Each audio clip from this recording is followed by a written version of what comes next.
Rhode Islanders are struggling with rising costs and low wages.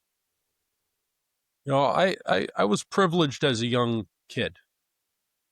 I was raised by two social workers. Um, when my parents decided that it was time to buy a house, my dad took up two more jobs in addition to being a social worker. He did a paper route, did odd jobs, and they were able to afford a house. And raising me and my sister, they were able to go on vacation every couple of years. We always had health care.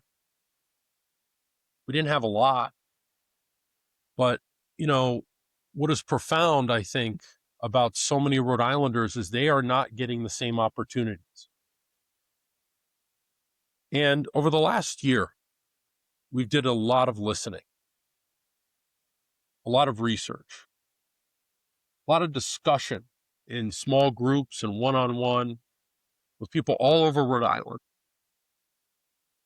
about the frustration of not being able to do what their parents have done for themselves and for their kids.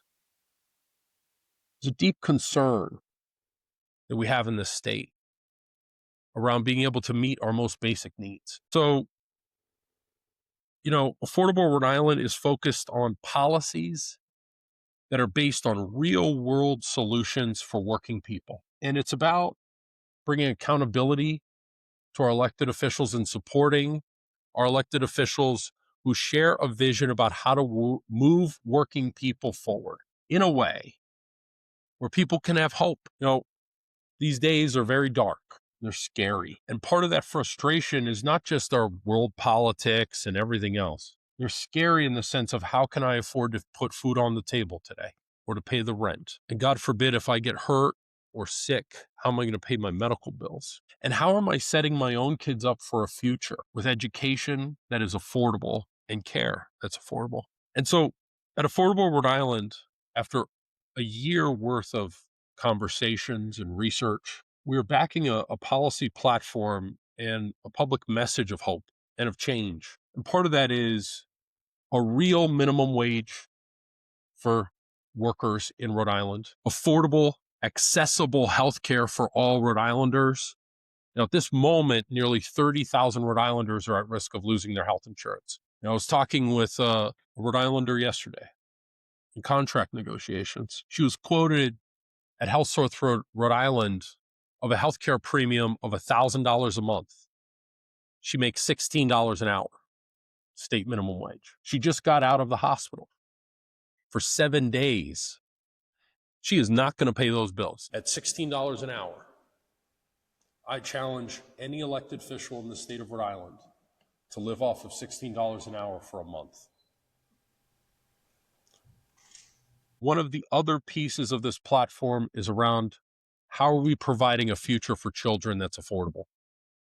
It is too expensive to send your kids to daycare. Many states are moving in the direction of universal child care, and we need to see an investment in how we're treating our own future here in the state, because it is keeping people out of the workplace because of the cost of childcare. And we're not at a moment where we can afford people not working and helping and bringing in an income into our communities. And, one of the big pieces about this platform is how are we going to get to this stuff? Well, for far too long, the Rhode Island budget has been based on working people paying too much and the rich paying too little. And we need a tax structure that's going to invest in the future of Rhode Island, not keeping the status quo, because the status quo isn't working for working people. That's what we heard over these real discussions about what real people are dealing with day in and day out. And we're here also to support people who want to run for office. It is too hard to get access to our political system. If any of these initiatives resonate with you, go to our website, show interest.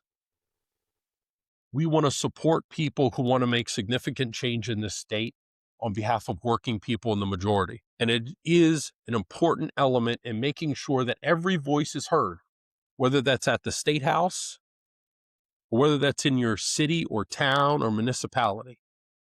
Because many of these things can be done at any level of Rhode Island government. And so we're here to support people who want to make a change and not rely on the status quo that has failed too many of us.